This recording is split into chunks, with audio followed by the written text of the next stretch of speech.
Pemirsa, gelombang resesi global sudah mulai menekan sejumlah industri dalam negeri. Sebagian perusahaan sudah mulai merumahkan karyawannya guna menekan biaya operasional.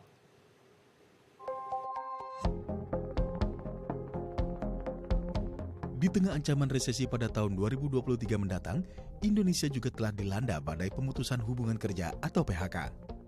Puluhan ribu pekerja terkena PHK dan tidak sedikit pula yang dirumahkan. Hal ini terjadi tak hanya di bidang startup atau usaha rintisan, tapi juga sudah merambah ke sektor manufaktur. Pada September hingga Oktober 2022 tercatat ada 6 perusahaan besar yang melakukan PHK terhadap karyawannya. Karena permintaan turun signifikan imbas pelemahan ekonomi global, industri tekstil menyiasati tingginya biaya operasional dengan mengurangi jam kerja hingga melakukan PHK karyawannya. PHK umumnya terjadi di luar dugaan atau dalam kurun waktu yang tidak dapat ditentukan. Hal ini tentunya juga akan mempengaruhi tingkat pengangguran di Indonesia dan juga kesiapan para pekerja di PHK dalam mengatasi masalah keuangan usai terkena PHK. Ya, untuk membahas lebih lanjut kita telah terhubung langsung dengan Mas Ahmad Nur Hidayat selaku ekonom dan pakar kebijakan publik. Selamat siang Mas Hidayat, apa kabar Mas? Assalamualaikum. Waalaikumsalam warahmatullahi wabarakatuh. Selamat siang Mas Endro, sehat saya. Baik, kita langsung saja membahas mengenai topik kita hari ini. Memang kalau kita lihat pandemi, kemudian ada inflasi, kenaikan harga di komoditi pangan, energi, kemudian ada konflik Rusia-Ukraina, ini juga berimbas besar terhadap berbagai perusahaan ya, terutama perusahaan rintisan. Apakah memang hal-hal tersebut yang memang menyebabkan besar banyak perusahaan-perusahaan memangkas karyawannya, Mas Hidayat? Ya, tentunya betul sekali ya, pada faktor-faktor yang sudah kita prediksi sebelumnya, yaitu COVID dan pemulihan COVID ini kan kelihatannya butuh waktu, dan dalam proses butuh waktu itu ternyata ada konflik Ukraina-Rusia yang makin membuat ekosistem ekonomi global jadi tidak baik. Jadi banyak negara, banyak lembaga internasional juga memprediksi bahwa mulai dari kuartal keempat 2022 ini sampai nanti akan lanjut 2023, kelihatannya proyeksi pertumbuhan ekonomi global itu terkoreksi terus menurun, begitu Mas. Lalu apakah nanti di 2023 akan ada gelombang PHK yang cukup besar juga? Karena kita sudah mendengar juga statement dari Presiden Joko Widodo di 2023 mendatang, ekonomi kita akan gelap dan akan ada ancaman resesi yang hadir di negara kita. Ya, tentunya ancaman itu kalau menurut saya adalah satu bentuk kewaspadaan, tapi kita tidak boleh melakukan full prophecy gitu loh. Jadi ramalan-ramalan itu malah kita penuhi. Kita terus harus berbuat yang terbaik ya. Kita tahu bahwa yang paling terhit dari krisis ekonomi di tahun 2023 nanti itu adalah negara-negara di kawasan Uni Eropa, juga kawasan Amerika dan kawasan China. Nah, kita tahu 3 kawasan ini adalah mitra dagang kita yang paling kontributif ya terhadap pertumbuhan ekonomi. Nah, kalau kita sudah mengetahui itu rencananya, kita tidak boleh kemudian istilahnya berserah diri. Nah, kita bisa mencoba untuk menghindari dampak resesi dari negara-negara maju ini ke ekonomi kita supaya kita tetap bertahan. Yaitu salah satunya adalah mencari daerah-daerah atau negara lain yang selama ini belum kita lirik. Jadi kita memindahkan gitu loh dari ekspor ke partner-partner utama kita. Sekarang kita mencoba ke lapis keduanya. Seperti kawasan di Afrika bagian utara, Amerika Latin, dan juga kawasan Timur Tengah. Saya kira kita perlu melakukan satu usaha, diantaranya diplomasi ekonomi, agar perdagangan kita ke negara-negara ini yang selama ini dianggap minor, kita sekarang ubah menjadi major gitu loh. Baik. Yang banyak terkena PHK, karyawan-karyawan yang dipangkas itu adalah berasal dari perusahaan-perusahaan rintisan, terutama startup ya. Karena kita sudah dengar juga di berbagai macam media, banyak perusahaan-perusahaan startup yang memangkas karyawannya. Ini mengapa hal ini bisa terjadi? Apakah mereka tidak disruptif dalam perusahaannya atau ada visi yang mungkin tidak sesuai dengan rencana atau karyawannya memang tidak kompeten di perusahaannya? Sebetulnya apa yang terjadi? Mengapa perusahaan startup ini banyak sekali yang terkena PHK? Jadi sebenarnya kalau dilihat dari berbagai startup ya, memang betul bahwa perusahaan-perusahaan startup di Indonesia ini banyak yang kemudian melakukan pemutusan hubungan kerja kepada karyawannya. Tutup tidak ya, tetapi melakukan efisiensi iya.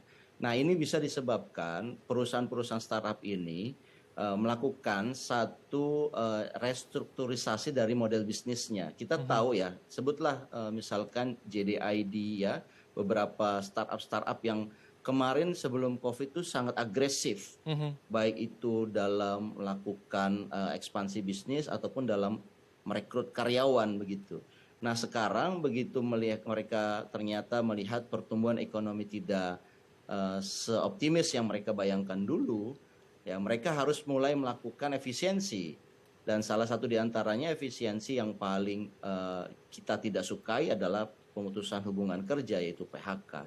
mhm, Nah, alasan lain adalah juga karena para investor-investor di startup ini dulu mereka beranggapan bahwa dengan berinvestasi ini akan ada long term investment gitu loh. Jadi startup ini mulai dari kecil kemudian jadi unicorn dan kemudian mereka menikmati investasinya. Jadi mereka berharap investasi mereka in the long run itu bisa survive. Nah, tetapi di mata investor sekarang kelihatannya in the long run itu nggak usah bicara in the long run lah, in the short term aja kelihatannya investor akan ngos-ngosan, akan mhm, ngap-ngapan.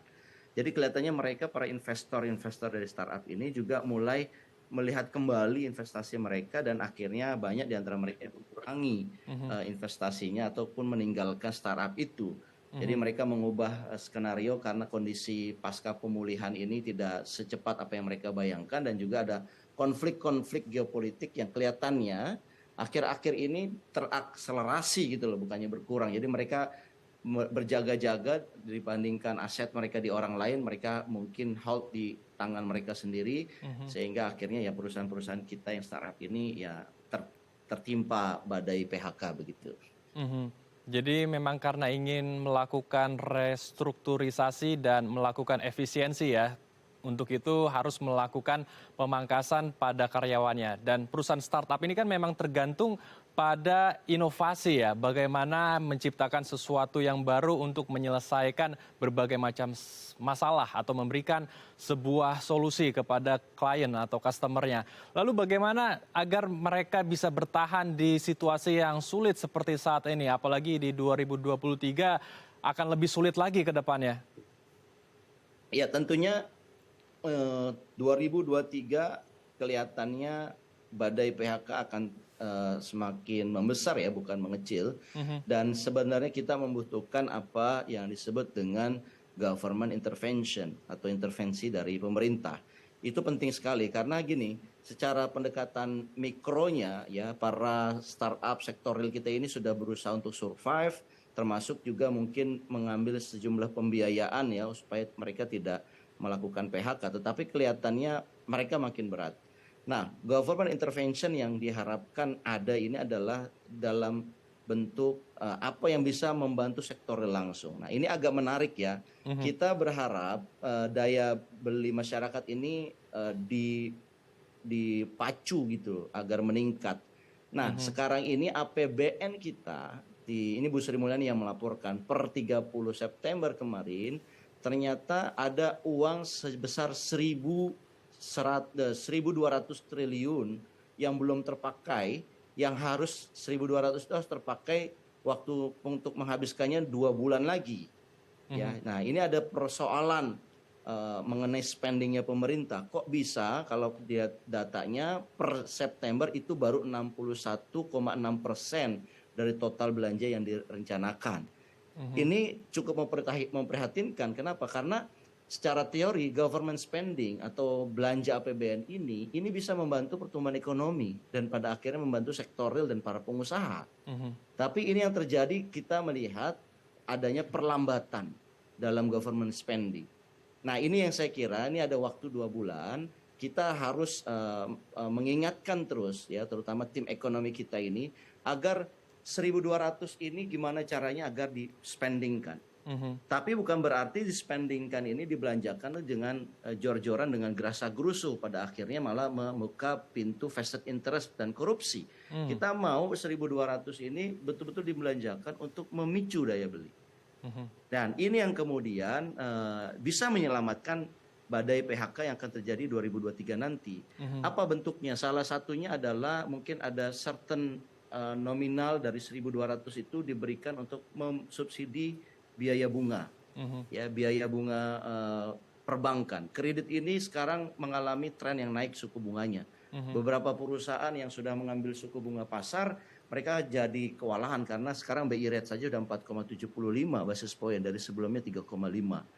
Ya, mereka keberatan dan pemerintah bisa memberikan subsidi bunga, subsidi kredit kepada sektor real ini, terutama mereka-mereka yang sedang berjuang ya, penjualan terhambat, sementara mereka harus membayar bunga yang terus naik. Nah, ini bisa dibantu.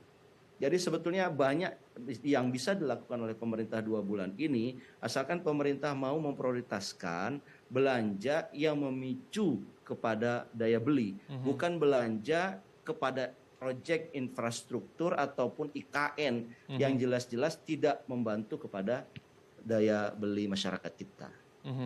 Baik, jadi pemerintah harus kembali melakukan intervensi, melakukan government spending yang bijak ya pada APBN kita agar ya bisa meningkatkan daya beli masyarakat kita ujung-ujungnya. Baik, kita akan lanjutkan lagi diskusi menarik ini terutama bagaimana cara bertahan masyarakat kita yang terkena PHK karena mereka pasti tentu akan kebingungan bagaimana mereka bisa bertahan di masa yang sulit. Mereka harus masuk ke dalam survival mode. Namun akan bahasnya di segmen selanjutnya, Mas Hidayat tetap bersama kami ya Mas. Baik. Baik pemirsa, usai jeda kami akan kembali tetap bersama kami di Halo Indonesia.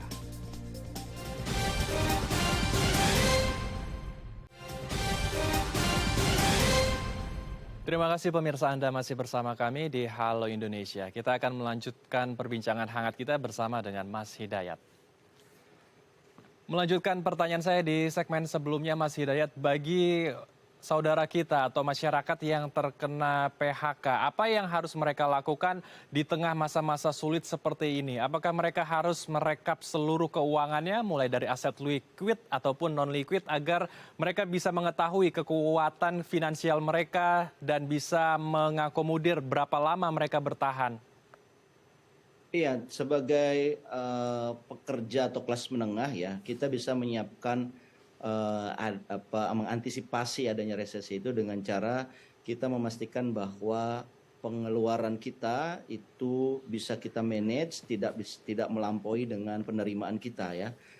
Saya membayangkan begini, kelas menengah atau para pekerja ini biasanya punya banyak kredit ya kan. Nah, ini harus dikalkulasi kembali menurut saya total kreditnya mulai dari mobil, rumah dan sebagainya, kemudian dibandingkan dengan income-nya. Kalau seandainya terjadi lebih tinggi pembayaran kreditnya dibandingkan income-nya, maka saatnya berpikir logik. Ya, saatnya mungkin mengurangi gaya hidup, misalkan dia punya kredit 4 mobil gitu ya, misalkan ya. Ya mungkin 1 diselesaikan begitu. Tapi yang paling kita harus perhatikan bukan sekedar kelas menengah, tetapi kelas yang di bawah atau mereka kelas menengah yang sebetulnya rentan miskin ketika terjadi resesi. Nah, mereka ini biasanya hanya tergantung kepada penghasilan. Dan penghasilannya ini sayangnya ya, kenaikannya itu tidak mencukupi ya. Mereka naik ke sekitar 1,05% di tahun 2022 ini. Sementara inflasinya sudah 3,5%. Jadi mereka yang penghasilan naiknya 1,5 di bawah kenaikan inflasi, itu mereka sekarang ini lebih banyak kondisinya berhemat. Ya, yang tadinya bisa berlibur atau bisa makan di luar, ya mereka pada akhirnya ini sudah terjadi, mereka mengurangi makan di luar dan mengurangi waktu liburan mereka. Karena apa? Penghasilan mereka ini sudah lebih kecil daripada inflasi gitu. Nah, solusinya buat mereka ini, mereka harus punya yang namanya alternatif atau another income gitu ya. Jadi kelas-kelas menengah yang rentan miskin ini harus punya sumber-sumber pencaharian lain selain yang mereka pegang saat ini. Karena kalau tidak, mereka tidak bisa mengkecap laju inflasi yang melampaui dari pendapatan mereka gitu. Jadi memang harus mencari alternatif lain untuk bisa mendapatkan penghasilan ya. Apakah dengan membuat atau mencari keahlian baru ini juga bisa menjadi solusi agar mereka tetap bisa mendapatkan pekerjaan? Karena kita tahu saat ini Sudah banyak sekali orang yang terkena PHK, terutama orang-orang dari perusahaan startup ya, tepatnya adalah e-commerce. Apakah mereka juga harus menggali lagi potensi dan mencari keahlian baru agar mereka bisa mendapatkan pekerjaan? Yes, kalau menggali potensi baru saya kira itu sudah too late ya, karena resesinya kan sudah 2 bulan, 3 bulan lagi ya. Yang ada adalah mulai bicara membuka diri untuk melihat peluang-peluang bisnis yang ada, terutama yang menggunakan digitalisasi. Bahkan ada juga saya salut dengan beberapa orang di kelas menengah yang mereka sebetulnya bekerja, tetapi mereka juga kadang-kadang di sela pekerjaannya mengelola juga bisnis online misalkan. Itu salah satu model yang bisa ditiru ya oleh kelompok masyarakat kita.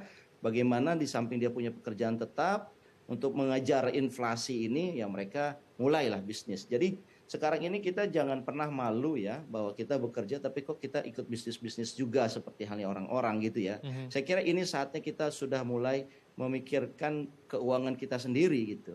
Nah, di samping itu sebenarnya ada juga yang bisa dilakukan oleh policy makers, yaitu memperbesar yang namanya BSU, bantuan sosial upah. Nah, terutama kelompok mereka yang rate upahnya itu di sekitar UMP ya, yang itu mereka itu bisa diberikan satu subsidi ya, setidaknya subsidi itu bisa menolong mereka untuk mempertahankan belanja mereka sebelum pandemi. Ini kan karena mereka tergerus ya dengan inflasi gitu.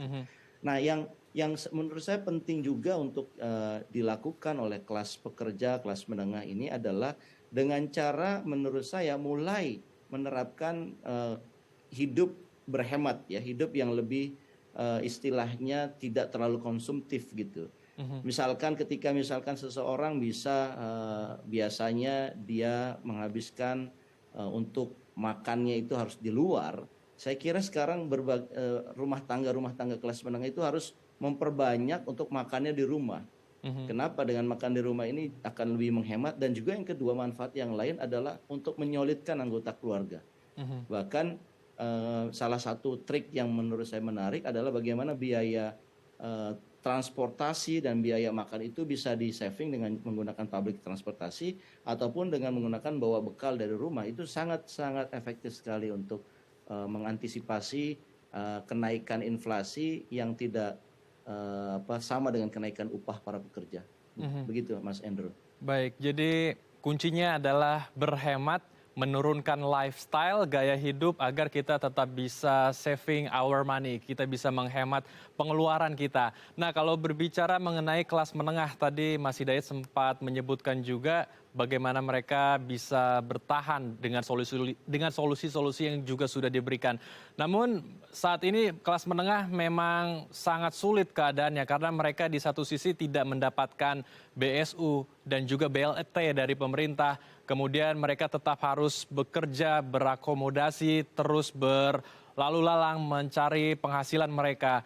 Dan tentu itu juga akan menyulitkan mereka karena kita tahu saat ini juga harga BBM masih tinggi, masih naik, harga komoditi pangan juga meningkat. Dan mereka juga akan terancam masuk ke dalam kategori orang miskin baru. Mereka akan switching dari orang menengah ke orang miskin baru. Apa yang harusnya dilakukan oleh pemerintah? Apakah harus meningkatkan upah mereka agar setara dengan inflasi yang terjadi saat ini? Ya, ini satu pilihan yang dilema yang luar biasa ketika harus menaikkan upah, karena pastinya kalangan pengusaha juga akan berkeberatan ya, mereka bertahan pun mereka sudah sulit gitu, apalagi harus menaikkan upahnya. Saya kira itu tidak bijak juga ya. Yang perlu kemudian diperhatikan adalah ini ada kondisi kenaikan pangan naik ya, beberapa selain BBM beberapa bahan pangan juga sudah merangkak naik gitu. Nah, yang perlu dilakukan adalah misalkan kita lihat porsi terbesar masyarakat menengah ini adalah selain makanan itu porsi transportation cost. Ya, karena BBM naik gitu. BBM-nya naik sudah 30%, cost mereka juga naik 30%, setara dengan kenaikan harga BBM. Nah, pemerintah kalau mau bantu ya, terutama masyarakat kelas menengah dan menengah bawah yang rentan miskin gitu ya, itu bisa dengan cara menggunakan 350 triliun itu untuk memberikan subsidi BBM kembali. Jadi kita akan menurunkan harga BBM kembali menggunakan dana 1.200 triliun yang katanya masih surplus itu. Nah, ini bisa membantu mengurangi beban hidup masyarakat, terutama kelompok masyarakat menengah yang rentan miskin tadi. Ini nggak main-main loh. Data saya menunjukkan 185 juta atau menyusun lebih dari 55% penduduk Indonesia. Ini kelompok kategorinya yang rentan miskin. Tiba-tiba dia menjadi miskin. Nah, kalau angka sudah mayoritas ini menjadi miskin beneran, ini akan membuat instabilitas ekonomi dan juga instabilitas keuangan dan juga instabilitas keamanan. Makanya ini sebetulnya ini sudah kelihatan tanda-tandanya, simptomnya sudah terlihat. Kalau kita lihat dari nonton televisi ya, ini termasuk Daya TV, ini angka kriminalitas itu mulai naik. Ini adalah ada satu gejala bahwa memang masyarakat menengah ini jadi miskin dan kelompok miskin ini banyak, sehingga angka kriminalitas menjadi meningkat. Gitu. Nah, daripada ini kemudian kita menggunakan skenario terburuk ini akan terjadi, lebih baik pemerintah antisipasi dengan cara mengumumkan ya dalam waktu dekat bahwa pemerintah akan memberikan subsidi kembali. Jadi harga BBM akan turun kembali. Baik itu secara agregat seluruhnya, yang bagus itu agregat keseluruhan, atau sesuai dengan saran beberapa orang, misalkan sepeda motor saja yang diturunkan misalkan. Itu bisa juga meringankan kelompok-kelompok menengah kelas pekerja ini gitu. Nah, yang saya kira itu yang bisa dilakukan dan itu sebetulnya tidak butuh waktu lama, uangnya ada dan juga harga BBM di dunia juga lagi turun. Tinggal willingness-nya pemerintah, apakah kemudian pemerintah mau memberikan satu bantuan energi kembali yang katanya bantuan energi itu dicabut ya kan, dikurangin karena APBN akan jebol. Ternyata kan APBN malah surplus, dikembalikan lagi. Ini akan menambah juga kepercayaan publik, ya, kepercayaan pemerintah di mata publik akan lebih baik lagi.